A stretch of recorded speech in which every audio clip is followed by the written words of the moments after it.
E nós vamos dar sequência hoje ao tema que nós tratamos no nosso Dia Nacional de Jejum e Oração, que foi segundo Crônicas capítulo 7. Vamos dar uma olhadinha mais uma vez nesse texto. Sei que muitos de vocês estavam aqui. E não fique pensando assim, de novo o mesmo texto.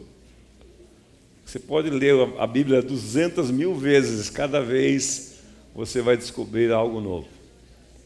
Algo novo. Então, segundo Crônicas capítulo 7, versículo 11.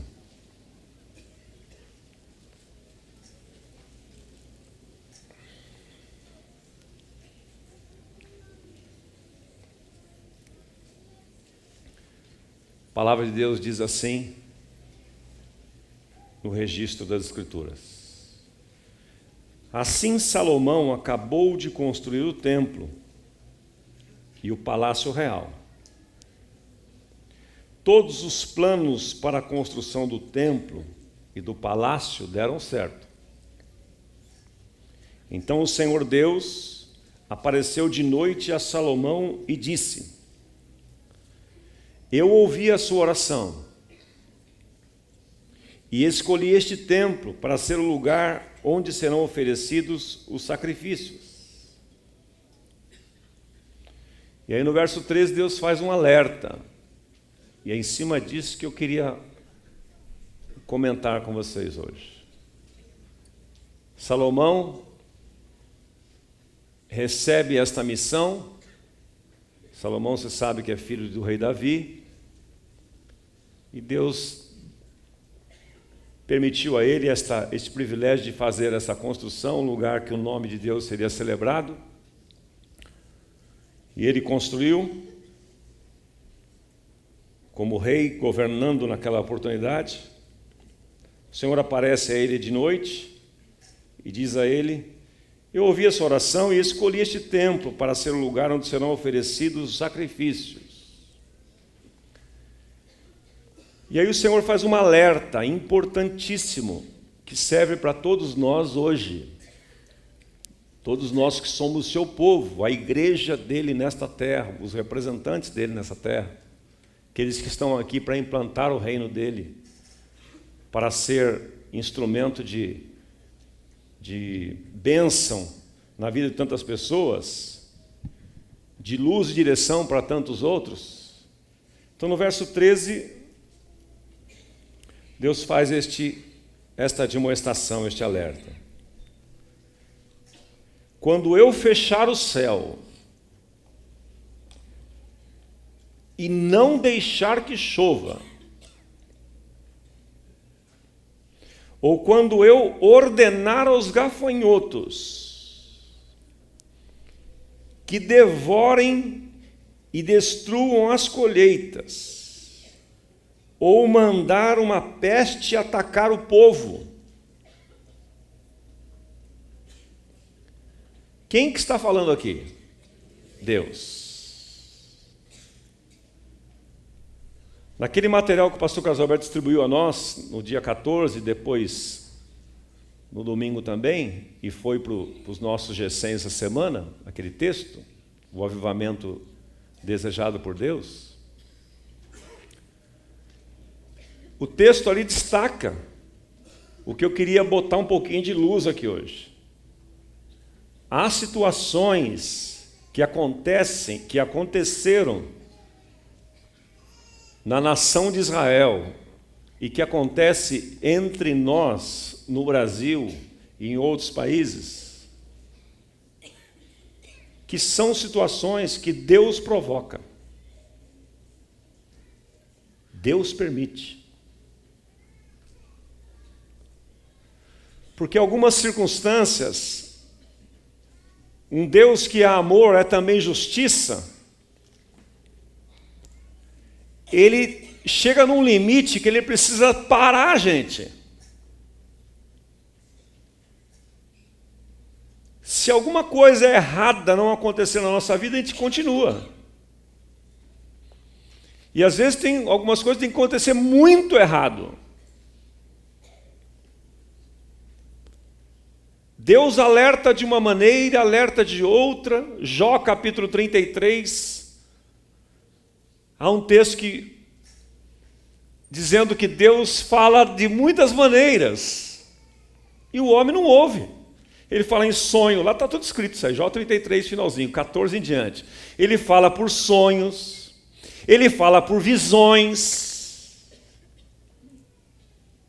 mas o homem não ouve, o homem não escuta, o homem não vê. Aí ele permite sofrimento, permite catástrofes. Tudo isto, pasme você, por amor. Assim como um pai que disciplina os seus filhos e o faz e deve fazer por amor, o nosso Pai Celestial faz a mesma coisa. Tantas vezes, eu tenho 2 filhos hoje, adultos, mas tantas vezes eu tive que corrigi-los duramente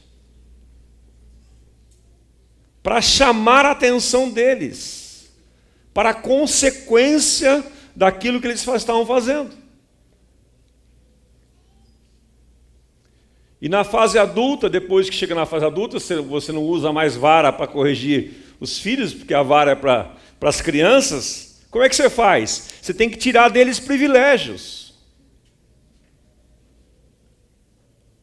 Olha, porque você não soube administrar bem essa situação, porque você excedeu o limite que eu coloquei para você, agora você acabou de perder o privilégio de. Pronto. Nós, pais, temos que fazer assim. Senão nós vamos criar filhos inconsequentes. O nosso Pai Celestial usa o mesmo expediente, porque nós só fazemos assim porque aprendemos com a palavra, aprendemos com Ele. Então Deus permite alguns abalos, algumas situações que são até tragédias, para chamar a atenção do seu povo. Que o problema, e esse é o teor da mensagem, o problema não são os ímpios lá fora, não são os não cristãos, não são os que estão ligados a falsas religiões, o problema está aqui dentro desse auditório, somos nós. Nós somos o fiel da balança neste mundo, não sei se você sabia disso. Por isso que diz, se eu fechar o céu, para que não chova, quem é que abre e fecha os céus? É o Senhor.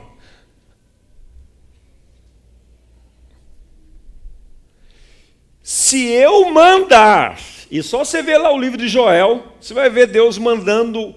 Quem é que? Bom, você acabou de ver agora os 10 mandamentos aí, né? Quem é que fez tudo aquilo? Foi o diabo? Como diz o pastor Roberto, tem hora que a gente joga a culpa do diabo, o diabo fala assim, eu? Não tem nada a ver com isso. Às vezes nós estamos repreendendo o diabo quando é uma coisa que Deus está fazendo. E os homens que andam com Deus, tem um texto lá de Amós 3,7 que diz assim, porque Deus não fará nada neste mundo sem comunicar antes os seus servos, os seus profetas. Amós 3,7. Lá no caso do povo de Israel, lá no Egito, Deus falava com Moisés e fazia em seguida. Falava com Moisés e falava em seguida. Moisés ficava até constrangido, né? Ele ficava triste. Mas Deus estava tratando com o povo dele e com os de fora também. Depois, na caminhada no deserto, tantas vezes Deus permitiu situações de adversidade para chamar a atenção do seu povo. Então, meus amados, nós precisamos discernir as coisas. E nós precisamos discernir o final dos tempos. Numa conversa com o pastor Antônio esses dias, nós estávamos falando, e ele lembrando disso, né? Muitas vezes algumas coisas estão acontecendo que já é o cumprimento das Escrituras e nós não estamos percebendo. A gente ora contra, tem que orar a favor. Então tem muitas coisas, e aí não dá para elencá-las aqui, eu não teria essa pretensão, mas só para te dar esse alerta, tem muitas coisas que estão acontecendo neste mundo que não é uma atuação do diabo. O diabo até pode ser um instrumento para que o propósito de Deus se cumpra, como foi na vida de Jó. Mas é Deus que está por trás daquilo. Osmar, me explica isso. Se eu soubesse, eu te explicaria também. Eu só tenho que acreditar e crer e ficar quietinho na minha. Quem é o vaso para dizer para o oleiro, por que tu fazes assim, né? Mas é Deus que fecha os céus, é Deus que muitas vezes permite que gafanhotos devorem o país.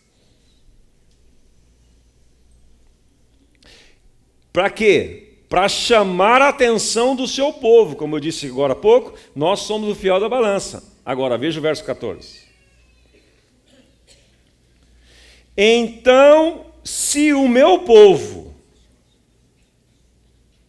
que pertence somente a mim, na versão mais comum diz, que se chama pelo meu nome, quer dizer, povo que me invoca, que diz cristão, que diz filho de Deus, povo que sai propagandeando aí, ó, eu sou cristão, eu sou evangélico. Né? Se o meu povo, que pertence somente a mim, se arrepender, abandonar os seus pecados, orar a mim, eu ouvirei do céu, perdoarei os seus pecados e sararei a sua terra. Sabe, meus irmãos, nós podemos virar esse país. Nós podemos virar esse jogo. A igreja pode virar esse jogo. Porque não adianta. A corrupção no nosso país, a crise moral que o nosso país vive, não tem jeito. Você não está imune a ela. Não, eu estou numa redoma de vidro, nada vai me atingir. Uma pena que isso não é assim. Não, mas eu sou o protegido de Deus. Não vai me atingir. Vai. Você vive nesse mundo. É uma crise que chega lá na sua empresa e você perde o seu emprego.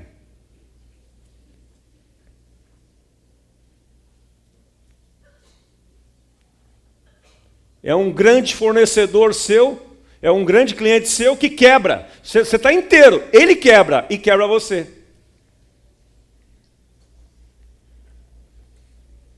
Por quê? Porque nós estamos todos interligados. Então nós precisamos estar atentos. E hoje, tomarmos uma posição aqui. Porque é o meu povo. Se o meu povo, Deus está falando, olha, eu vou cerrar os céus. E se eu cerrar os céus, permitir que pragas cheguem e desgraças aconteçam, tragédias aconteçam? Tudo isso acontecer. Mas se o meu povo,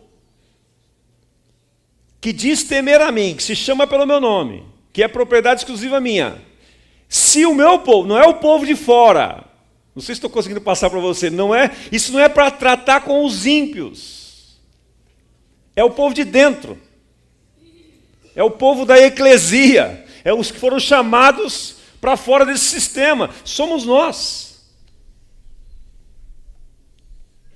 Somos nós. Esses dias eu vi estudando sobre evangelismo para trabalhar aquela questão da estação da colheita aqui, que vai de vento em popa, graças a Deus, por causa do trabalho de vocês.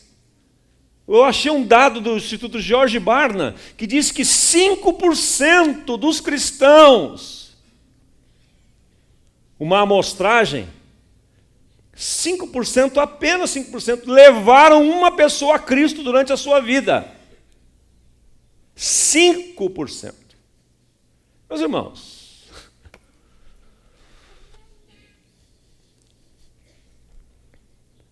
que vida cristã é essa que estão vivendo? Para nós mesmos. O egoísmo ainda é pecado. Então Deus não começa nada pelos de fora, Ele começa pelos de dentro. Diz a palavra de Deus que o juízo começa pela casa de Deus. Somos nós que estamos, muitas vezes, provocando, entre aspas, as desgraças que estão acontecendo. Somos nós que somos corresponsáveis por isso.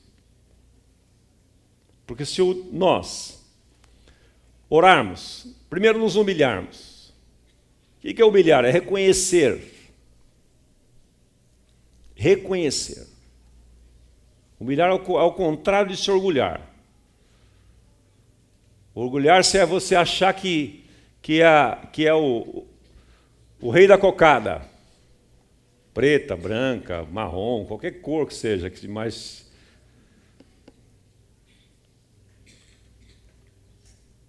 Humilhar é você reconhecer que você não é nada. Que sem Deus você não é nada. E muitas vezes nós nos orgulhamos, ao invés de nos humilharmos. Nós nos orgulhamos, que ao contrário de humilharmos, quando nos julgamos melhores que os outros. Superiores aos outros. Mais santos que os outros. Então, se o meu povo, que essa versão da Nova Tradução da Linguagem de hoje aparece aqui, que pertence somente a mim, se humilhar, reconhecer que não é nada. Segunda coisa, orar. Falar com o Pai, ter tempo de oração, ter vida de oração, intimidade com Deus. Buscar a minha face. Quer dizer, intensificar a sua oração, a busca. Aqui inclui jejum, aqui inclui consagrações, aqui inclui separações. É tempo. Você não pode buscar algo rapidinho. Vou buscar ali, vou buscar. Não, buscar demanda tempo. Demanda uma situação ativa. E se converter dos seus maus caminhos. Eu vi uma frase, estudando sobre isso ontem, que eu achei muito interessante.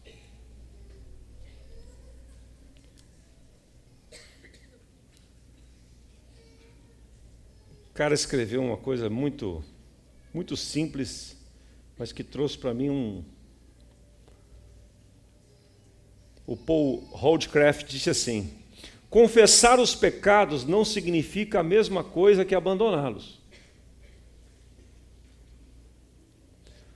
Às vezes nós somos muito rápidos para confessar o pecado, mas muito lento para abandonar. Nosso problema não é só a confissão. Nosso problema maior é o abandono.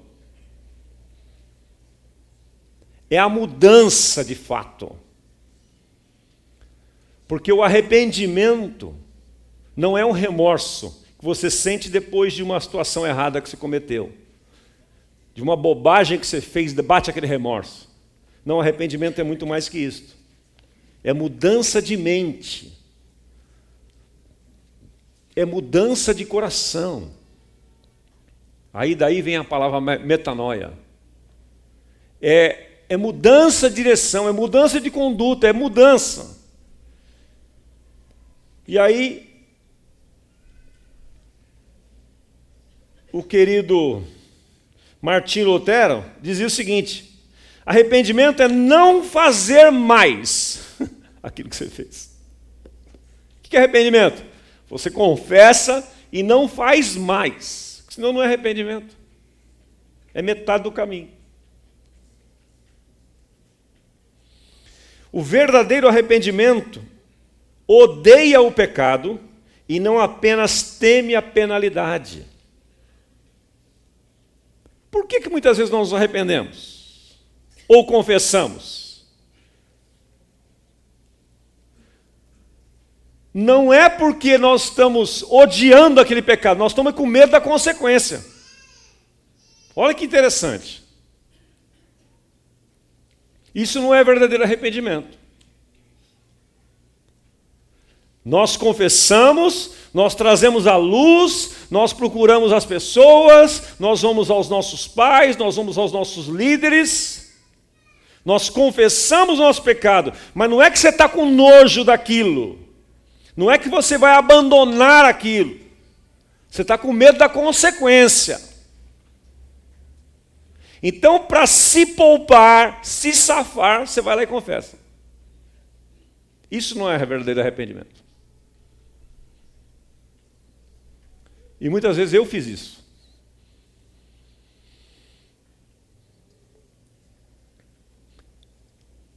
O verdadeiro arrependimento odeia o pecado e não apenas teme a penalidade.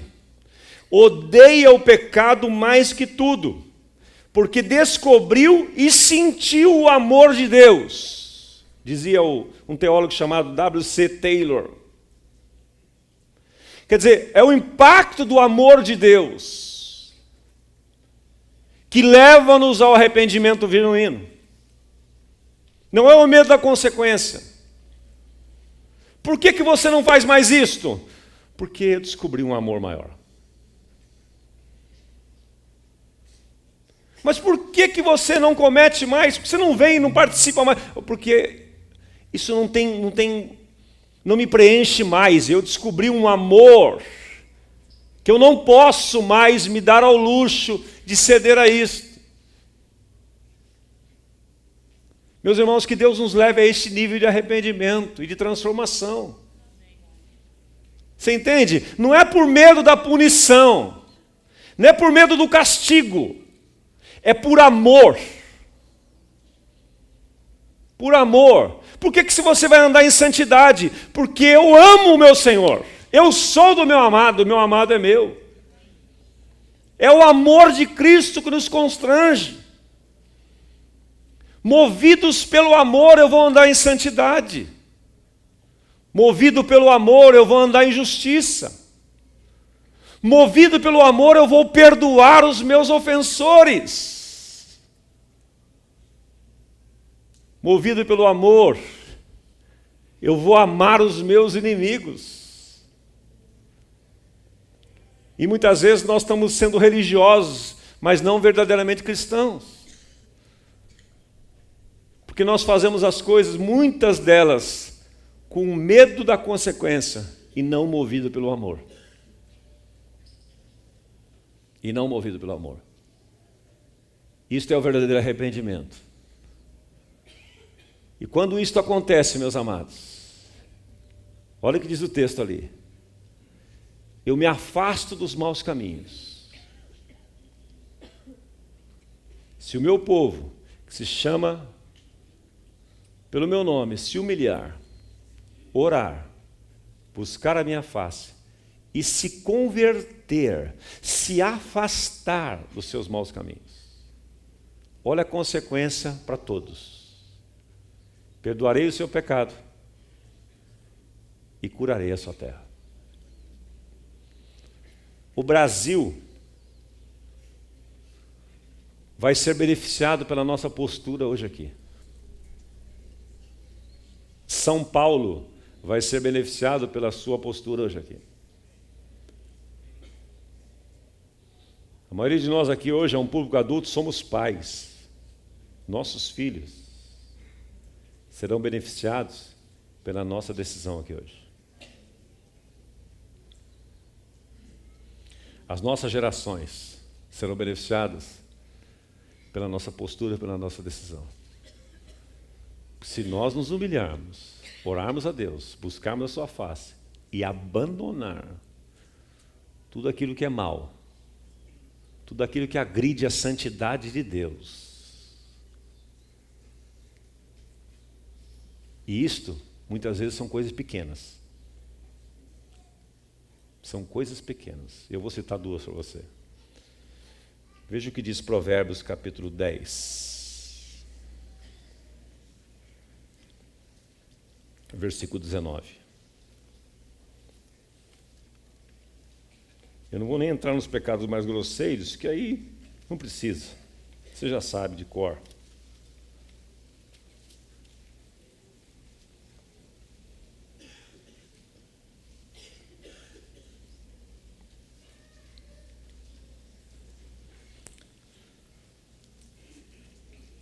O pecado com a nossa boca.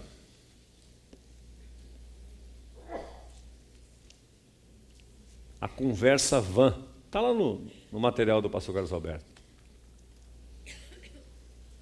Quando são muitas as palavras, o pecado está presente.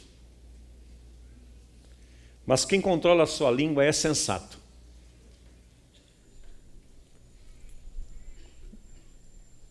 Muitos pecados nós cometemos com a nossa língua. Hoje de manhã eu tive um tempo de oração antes de vir para cá. E eu já fiz minha listinha diante de Deus, que eu não sou maluco, né? De subir nesse púlpito e falar uma coisa. Não. Mas eu já pedi perdão. Dos julgamentos que eu faço, que Mateus 7, 1 e 2 diz, não julgueis. É um mandamento. Para que não sejais julgados. Porque na medida que você julgar alguém, é a medida que você será julgado. São as palavras, as muitas palavras. O espírito crítico. Nunca está verdadeiramente bom nada. Nunca você consegue ser grato. Os críticos não conseguem ser gratos. Como é que foi lá? Foi bom, mas...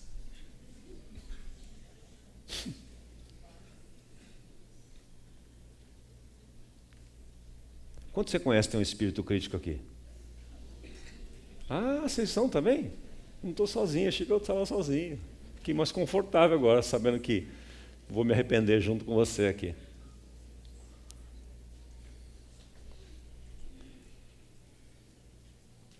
O expor a fraqueza de uma pessoa. É você apontar o defeito de alguém para você se sobressair. É pecado. Se julgar superior aos outros. O desprezo pelos outros. Provérbios 14, 21, já que você está aí pertinho. Provérbios 14, 21.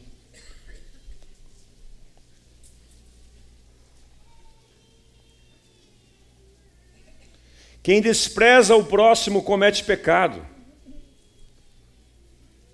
Desprezar as pessoas, meus irmãos, é pecado. Quantas vezes nós não fazemos isso? Desprezamos as pessoas mais simples. Evitamos pessoas que são filhos de Deus. Você gostaria que as pessoas desprezassem seus filhos? Hã? Você não fica muito triste quando alguém despreza o seu filho? Expõe o seu filho? Fala mal do seu filho? Queima o seu filho? Você não fica maluco com isso? O Pai Celestial também.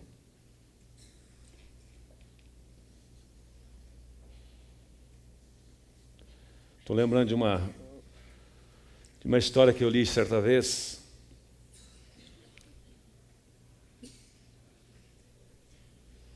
Diz que um pastor havia cometido um deslize. E então um outro grupo de pastores foram orar, comentaram o assunto e foram orar por ele. E quando começaram a orar, o Espírito Santo se manifestou e disse assim: eu estou entristecido e enfurecido com vocês, porque vocês estão expondo um dos meus filhos.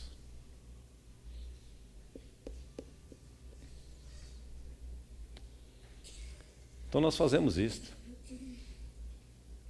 Por isso que Paulo diz lá, Efésios 4, 28, 29, principalmente 29, onde ele diz assim: não saia da vossa boca nenhuma palavra torpe.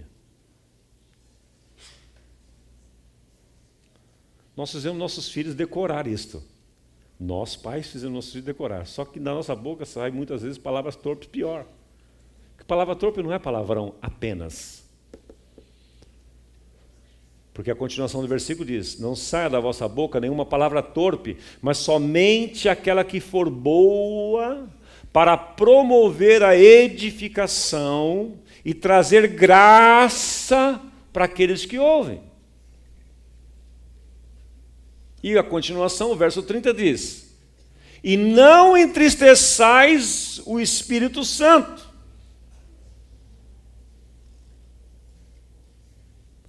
Porque estas coisas entristecem o Espírito Santo. E se entristecer o Espírito Santo, ele não vai se mover. Ele não vai se manifestar. Ele não vai compactuar, ele não vai abençoar, não vai validar. Se o meu povo, que se chama pelo meu nome, se humilhar, orar, buscar a minha face e abandonar os seus maus caminhos, eu ouvirei dos céus, perdoarei o seu pecado. Pecado, para ser perdoado, precisa ser abandonado.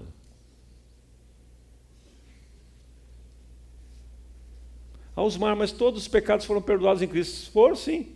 Mas para você experimentar, eu estou querendo dizer. Para você experimentar esse perdão de fato, você precisa crer que ele já foi colocado em Cristo Jesus, e quando você abandona, a paz vem e invade teu coração. Se você não abandona, fica retido lá. O perdão é seu, está lá disponível, mas você não recebe.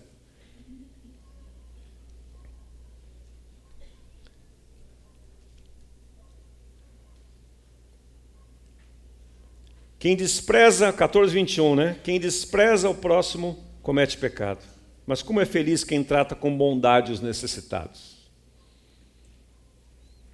Você trata todas as pessoas com bondade?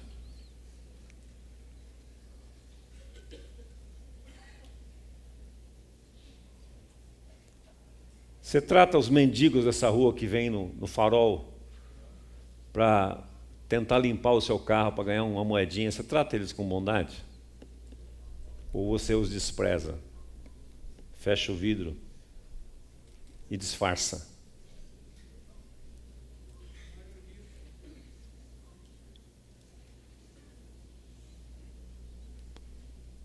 Ah, mas eu vou dar, eu vou... Tá bom, Jesus disse o quê? Dá o que te pede. Ah, mas ele vai usar... o que ele vai usar? Vamos voltar a ler o Sermão do Monte novamente. Isto vai atrair o verdadeiro avivamento sobre nós.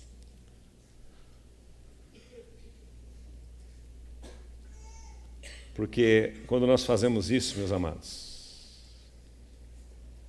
isso atrai a bênção de Deus.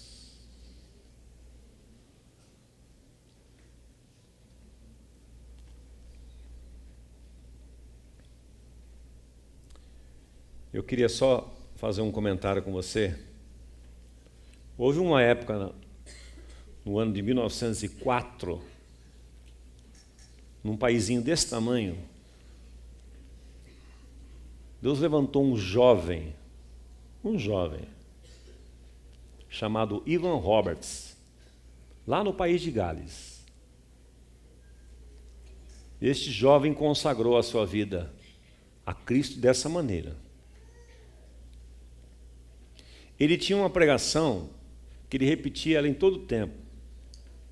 E os 4 pontos da sua mensagem eram esses aqui. Primeiro, confesse todo o pecado conhecido e recebendo o perdão através de Jesus Cristo. Essa era a pregação dele. Confesse todo o pecado conhecido. Segundo, remova qualquer coisa em sua vida sobre a qual tem dúvidas ou sente inseguro. Tem dúvidas se aquilo é certo ou errado? Corre. Está inseguro? Na dúvida, pare. Não vá em frente na dúvida. Confesse todo o pecado conhecido. Remova qualquer coisa em sua vida sobre a qual você tem dúvida ou sente inseguro. Terceiro, esteja pronto a obedecer ao Espírito Santo imediatamente. Eu vi uma pregação ontem do Leonard Ravenhill, na verdade um áudio, aquele autor do livro Por que Tarda o Pleno Avivamento. Recomendo para você, é um livro antigo, mas vale a pena você ir atrás dele. Por que tarda o pleno avivamento? E ele sintetizou numa frase, dentro de várias coisas que ele falou, uma que me impactou demais, que ele disse que o verdadeiro avivamento vem quando há obediência total ao Espírito Santo de Deus. Porque nós somos muito desobedientes. Muito. E aqui o Ivan Roberts fala a mesma coisa. Esteja pronto a obedecer o Espírito Santo imediatamente. Quarta coisa. Confesse publicamente o Senhor Jesus Cristo. E Deus levantou esse jovem. Eu quero só ler para você um trechinho aqui do que aconteceu no País de Gales. O avivamento no País de Gales durou só 9 meses. Eu achava que tinha sido anos, pelo efeito que causou no mundo. Mas fiquei espantado quando eu li esse artigo, que diz que tudo durou só 9 meses.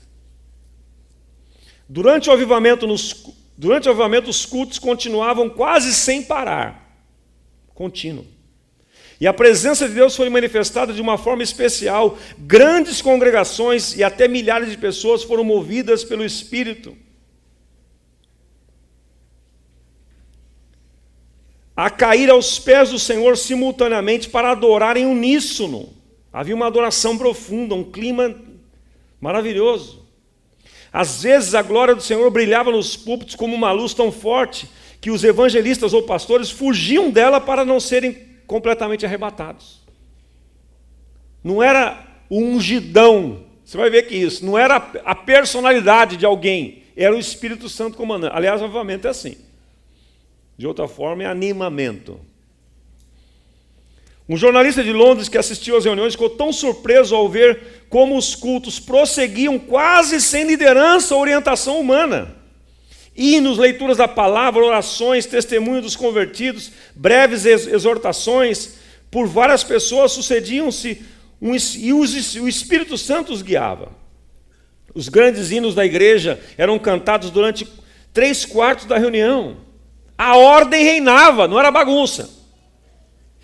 Não tinha um homem liderando, mas seu Espírito estava conduzindo.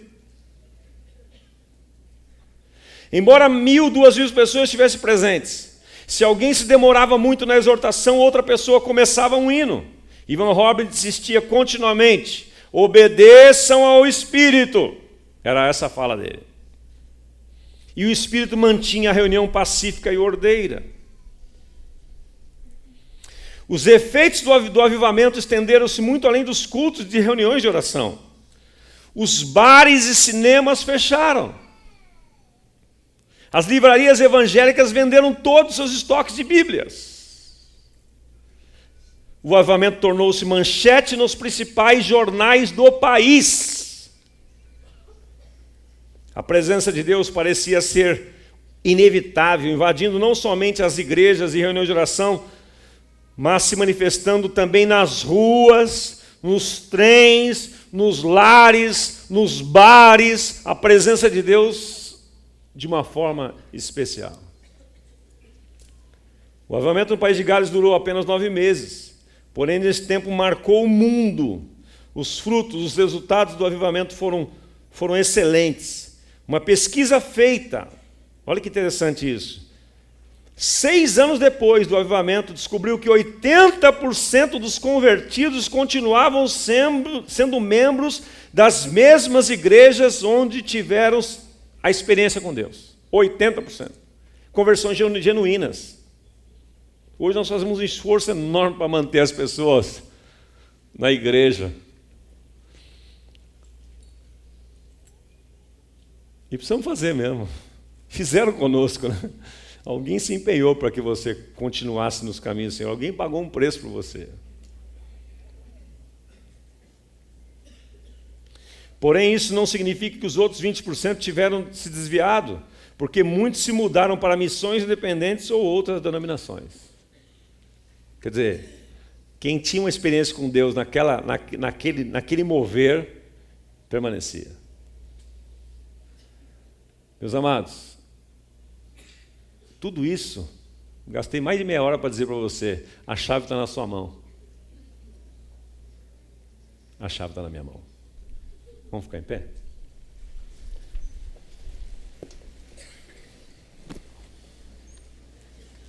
Sou eu e você que vamos abrir os céus ou fechar os céus.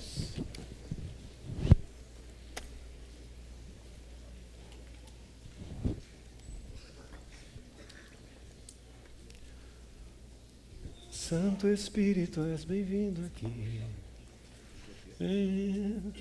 Vamos?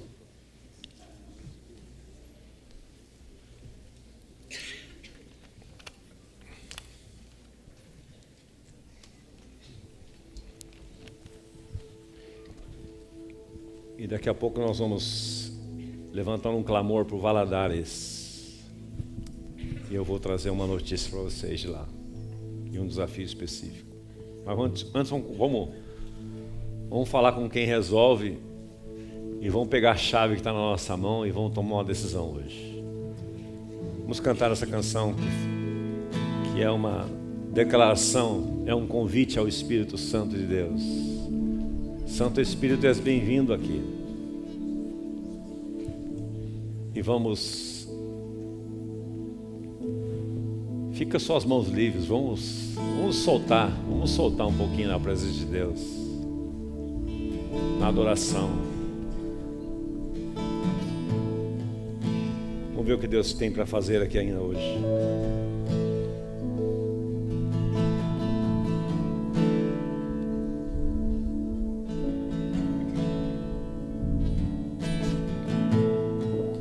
Não há nada maior, não há nada melhor, bem mais precioso e incomparável é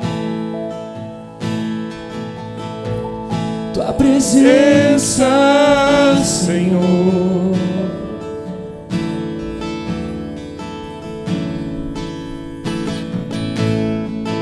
Eu vi e provei do mais doce amor que tirou minha vergonha e me resgatou. Tua presença, Senhor.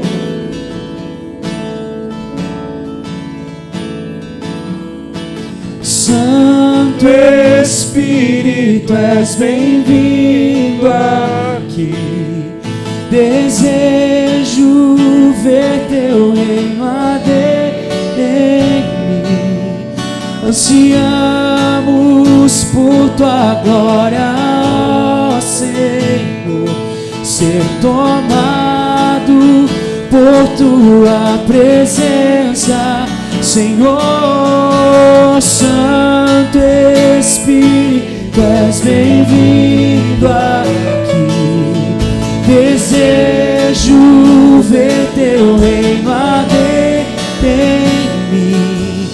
Ansiamos por tua glória, ó Senhor, ser tomado por tua presença, Senhor.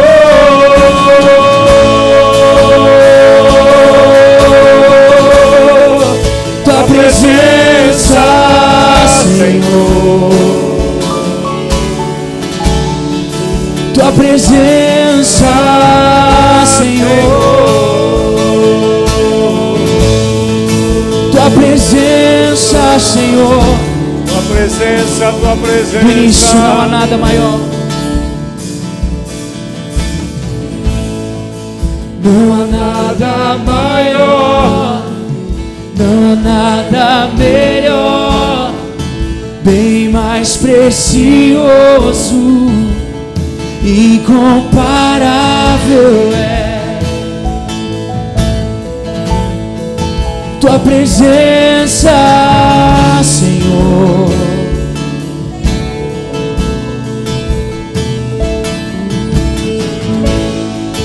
Eu vi e provei do mais doce amor que tirou minha vergonha e me resgatou. Obrigado, Jesus, tua presença, Senhor. Santo Espírito, Santo Espírito, és bem-vindo aqui. Desejo ver teu reino arder em mim. Ansiamos por tua glória, ó Senhor, ser tomados por tua presença, Senhor.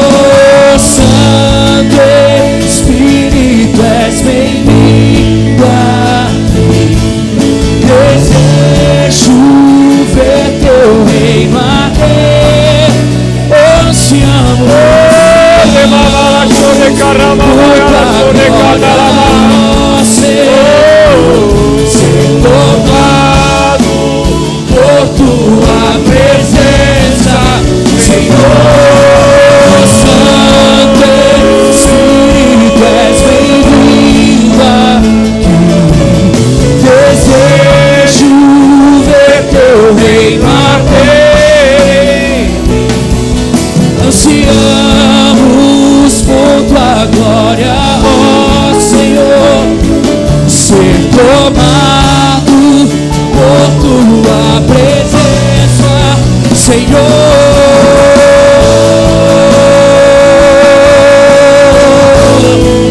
Tua presença, Senhor. Tua presença, Senhor. Vida abundante em tua presença, água que mata toda sede. Oh, enche-nos do teu Espírito maravilhoso, mais e mais e mais e mais e mais, mais e mais e mais ao que tem fome, mais ao que tem sede. A tua presença que restaura, que cura, que liberta. Oh, quebra as correntes. Tua presença, Senhor. Liberdade está nesse lugar, com misericórdia e graça fluindo sobre nós. Somos livres.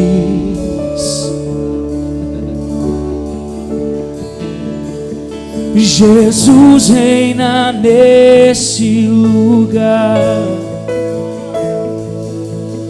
com misericórdia e graça fluindo sobre nós. Somos livres. Quantos livres nessa manhã? Quantos livres nessa manhã?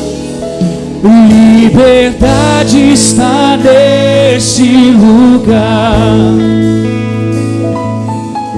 com misericórdia e graça fluindo sobre nós. Somos livres. Jesus reina neste lugar. Ele reina. Jesus reina neste lugar, com misericórdia e graça fluindo sobre nós. Somos livres.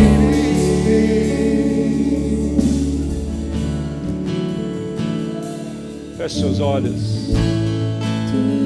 Olhe para você. A palavra de Deus, 1 Coríntios 10, 12 diz: examine-se o homem a si mesmo. A Bíblia não diz para você examinar o outro.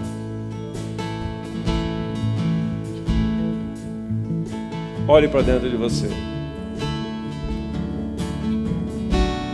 O que está impedindo o fluir de Deus na sua vida?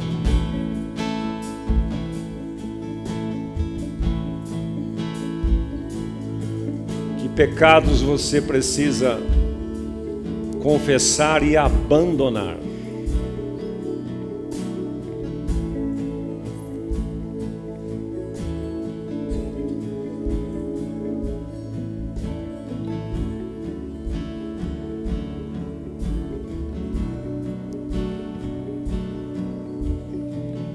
Confessar os pecados não significa a mesma coisa que abandoná-los. O verdadeiro arrependimento é aquele que odeia o pecado e não apenas teme a penalidade. O verdadeiro arrependimento é aquele que odeia o pecado mais que tudo, porque descobriu o amor de Deus, experimentou.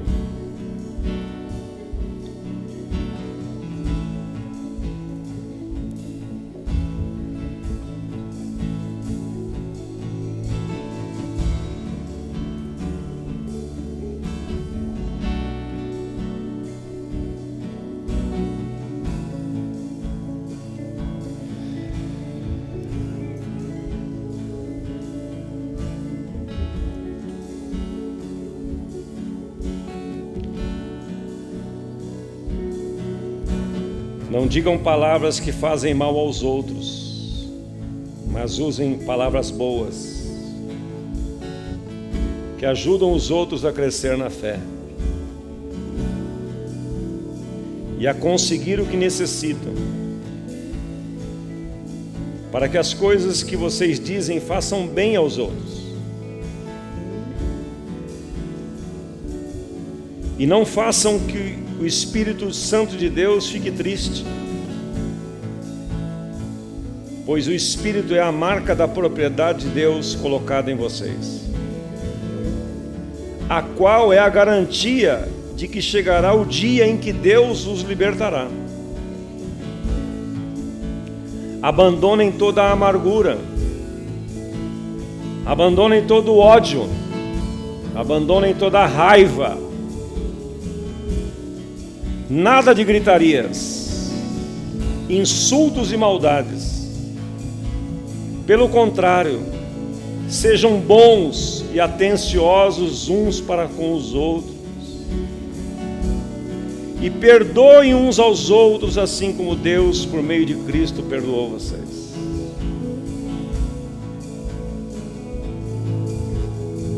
Vocês são filhos queridos de Deus e por isso devem viver como Ele. Que a vida de vocês seja dominada pelo amor, assim como Cristo nos amou e deu a sua vida por nós, como uma oferta de perfume agradável e como um sacrifício que agrada a Deus.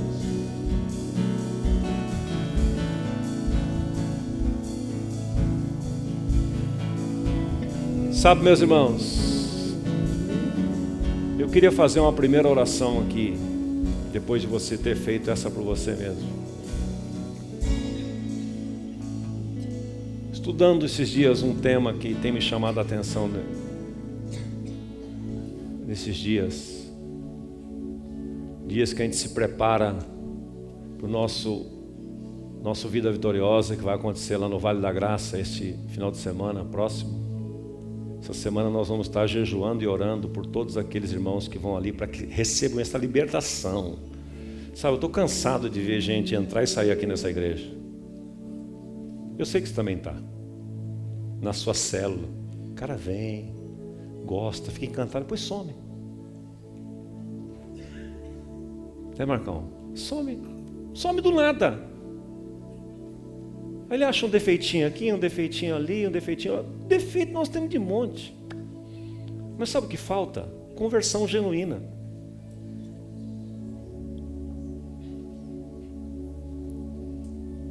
Não é uma estrutura que vai reter as pessoas. Não é a estrutura. A estrutura ajuda, coopera. Mas é uma conversão genuína. O cara vai e nasce de novo mesmo. Abandona o pecado. Vira a página da vida dele. quebra todos os laços de alma que o prendiam. Então, estudando sobre isso, eu descobri um mistério tão simples. Para mim era um mistério, mas ficou tão claro na Bíblia. Por que muitas pessoas não são curadas? Eu não sei se você já reparou, faça o teste. Quando você percebeu uma pessoa lá no seu trabalho que não conhece a Deus, não, é de outra religião, é boca suja, só fala palavrão, e ele tiver uma enfermidade, ele falar com você, eu estou com uma enxaqueca, põe a mão nele e repreende aquela enxaqueca de olho aberto, não fecha nem o olho, não precisa nem fechar o olho. Diz assim, eu ordeno que essa enxaqueca saia agora em nome de Jesus. Sabe o que vai acontecer com aquela enxaqueca? Agora pega um crente de dentro da igreja que conhece um monte de versículos da palavra, conhece um monte de princípios e ora pela mesma enxaqueca dele.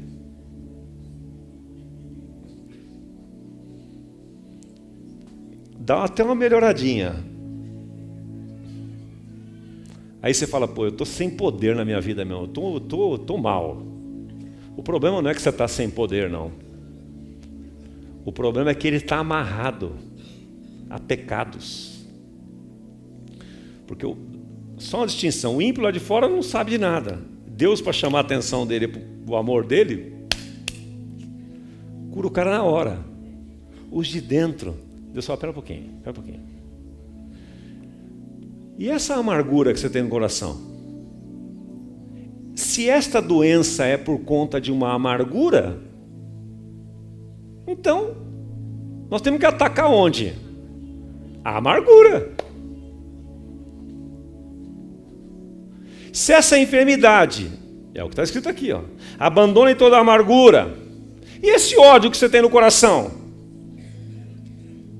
E essa raiva incontida?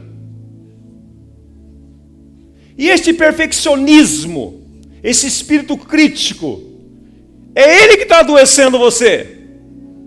Pode tomar o remédio que for. Aí você não é curado. Porque o problema não está no quem está orando por você e nem no remédio que o cientista... Aí o remédio funciona para um e não funciona para o outro. Já reparou nisso? Porque muitas vezes o pecado está dentro de você. Por isso que Tiago diz lá, confessai as vossas culpas uns aos outros, orai uns pelos outros, para que sareis. Está alguém entre vós, ali é o contexto da igreja, está alguém entre vós doente, chame os presbíteros da igreja, unge com azeite em nome do Senhor, a oração da fé salvará o doente, e se tiver cometido pecados, olha o link ali, serão perdoados, como? Confessando. Se não confessar e não abandonar, não é liberto. E nós vamos tratar disso muito fundo lá no Vida Vitoriosa. Com calma, vamos abrir a palavra, vamos ministrar vários temas. E haverá conversões genuínas. Então eu queria que você que estivesse enfermo viesse aqui à frente agora. Por favor.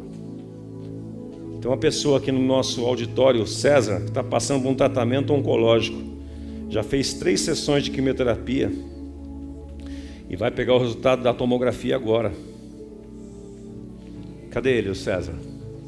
O menino. Quantos anos você tem, César? 24 anos, a idade do meu filho. Aonde que está alojada a sua enfermidade? Estômago. Você fez tomografia já? Você está passando por um tratamento oncológico.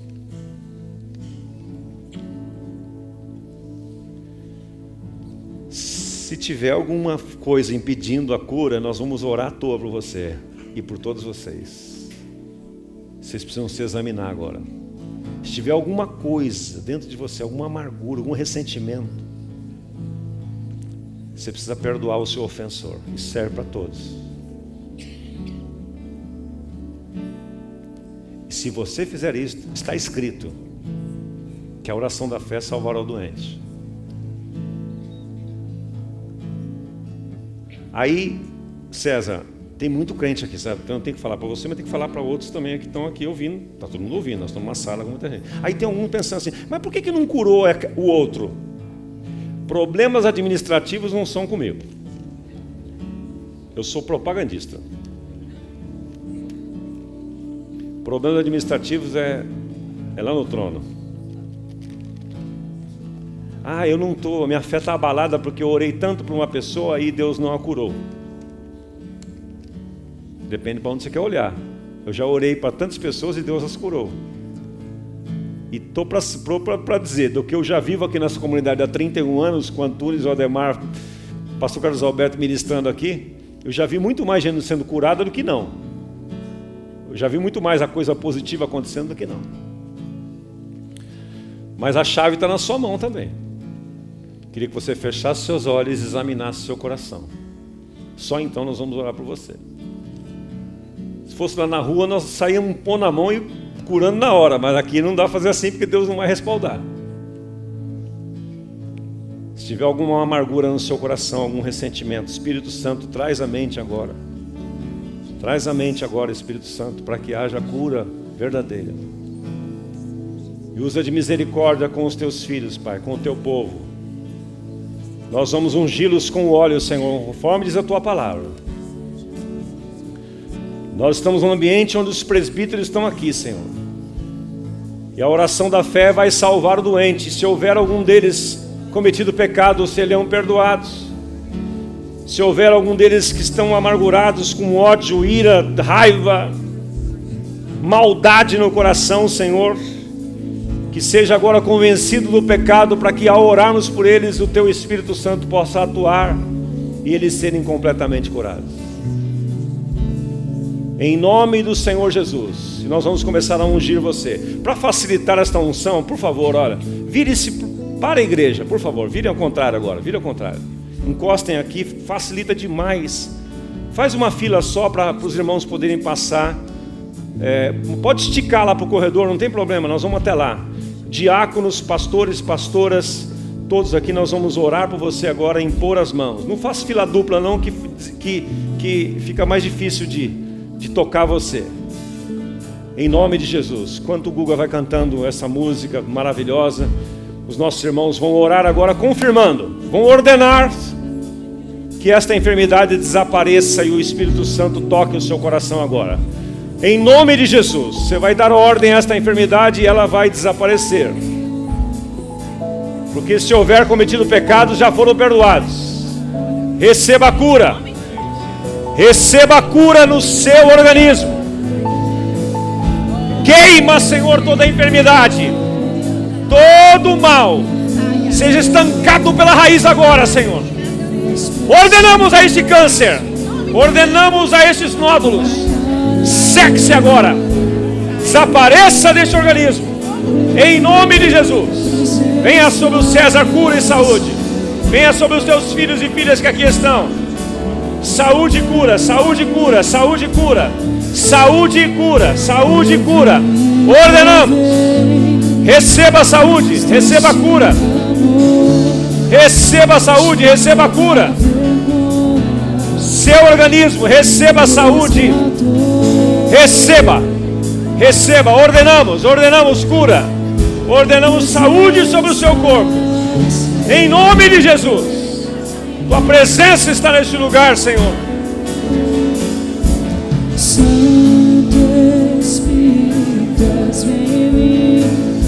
Confirma essas curas, Pai.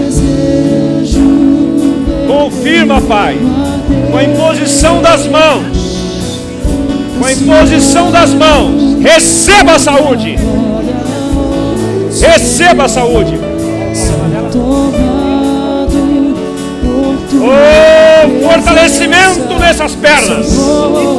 Fortaleça essas pernas, esses nervos agora. Venha força, cura e vitória. Em nome de Jesus. Queima todo o reumatismo, todo o mal, em nome de Jesus. Receba a cura, receba a cura. Ordenamos cura no seu organismo. Em nome de Jesus. Em nome de Jesus. Oh Deus, Senhor. levantando as suas mãos, vai adorando a Deus. Vai dizendo: venha ser bem-vindo, Espírito Santo, na minha vida, na minha casa. Oh, faz arder o teu fogo dentro de mim, Espírito Santo. Oh, em nome de Jesus. Oh, em nome de Jesus. Toma tua voz. Toma esta igreja. Toma cada um de nós. Desejo ver teu amor em mim. Arde o teu fogo neste lugar. Vamos por tua glória, ó Senhor, ser tomados por tua presença, Senhor.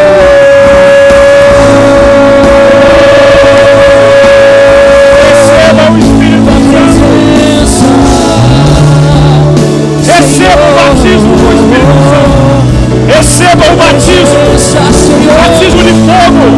Fogo, fogo, fogo, fogo, fogo. Fogo de Deus. Fogo de Deus. Receba. Receba o batismo novo. Batismo novo. Clame pelo Espírito Santo.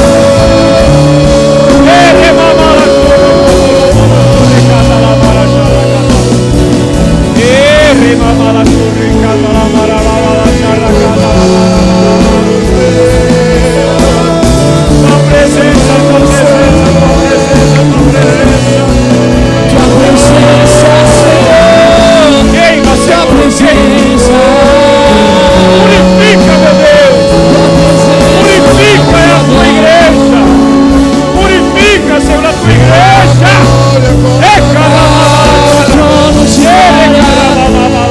Eu vou vitória. Receba a presença.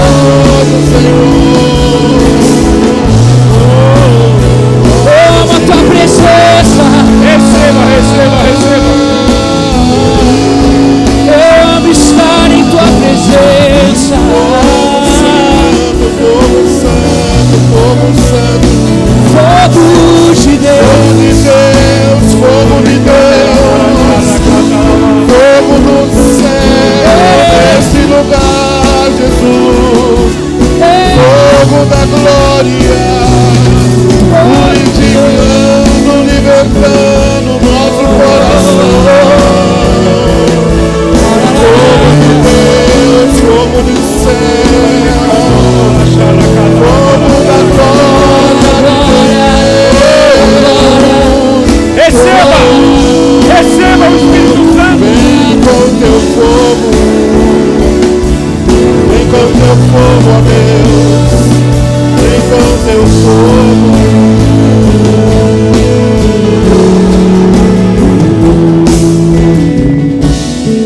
Receba o Espírito Santo. Levante suas mãos aos céus e seu rosto e receba. Porque ele já foi dado lá no Pentecostes, nunca mais foi retirado. Receba, receba, receba. Vai ativamente dizendo: Senhor, eu recebo o teu Espírito Santo. Receba um batismo novo. Receba renovação, receba dons. Receba o dom de falar em outras línguas. Aquele que fala em outras línguas edifica-se a si mesmo. Receba, receba. Receba amor. Receba graça. Receba o favor de Deus.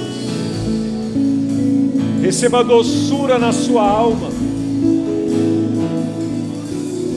Receba cura na sua alma. O Senhor te guiará continuamente, fartará a tua alma até mesmo em lugares áridos. Ele fortificará os teus ossos, a fim de que a tua alma seja como um jardim regado, a fim de que a tua alma, suas emoções sejam como um manancial que jorra vida para as pessoas, jorra bondade, jorra doçura, Chega de jorrar fel, amargura, jorrar ressentimentos, jorrar crítica. Que a minha boca é a sua boca, minha mente é a sua alma. Saia daqui hoje para jorrar alegria, paz, bondade, mansidão, equilíbrio, amor, benignidade, cheios de domínio próprio. Obrigado, Espírito Santo, por aquilo que tu fazes. Obrigado pelo perdão dos nossos pecados. Eu sei que nossa vida será melhor. Nossa comunidade será melhor. Nossas famílias serão melhores. Vamos aplaudir ao Espírito Santo de Deus.